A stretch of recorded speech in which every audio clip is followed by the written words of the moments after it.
welcome to Flock Talk. Today I'm going to give a review of this coop that we bought from Amazon and explain how we provided alterations to make it better for both summer and winter months. I just want to talk first about predator proofing. Now, you don't want predators like possum, raccoon, coyote to be able to enter your coop. So we put a couple of different modifications on this coop, including, look at this here. This is lockable. So we just have a carabiner here. We replaced the existing latch with one that can be locked with this carabiner. Same with over here. We have an ability to lock the nesting box with a carabiner. Then nobody can sneak in that way. Oh, look it, we've got an egg. This is Greta's egg. She's a barred rock.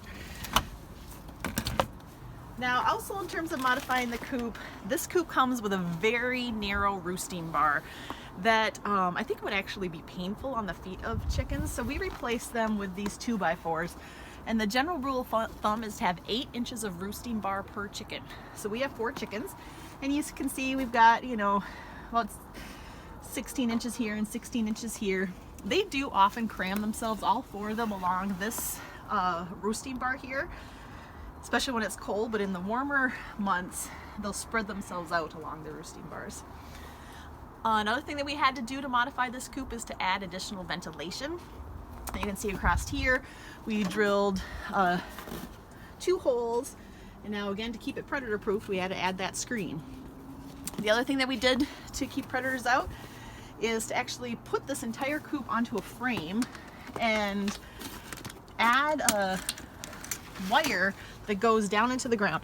So I guess we're not gonna be able to show it very well in the winter, but do you see this chicken wire down here? This is wrapped along a 2x4 that goes down like 1.5 feet into the ground. So we basically dug a hole, put this frame into the ground, and then mounted the coop on top of it so nobody can dig in. That's not a concern too much in the winter because the ground is frozen, but in the summer it's definitely a concern.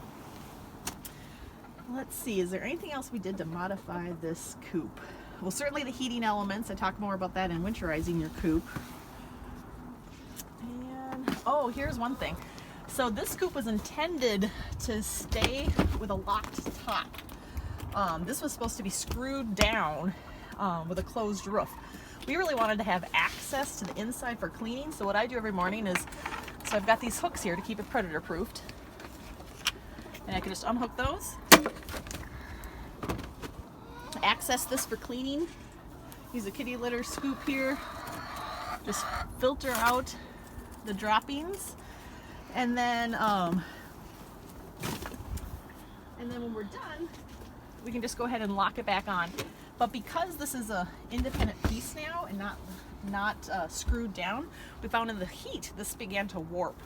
So we just added a scrap piece of wood here, put some screws in, and that makes this more rigid so that it can be easily removed. All right, so that's my review of this coop and an example of how to improve one of these commercially available coop to make them better for your chickens. So let's keep working hard to keep our hens happy. That's all for now. Thank you.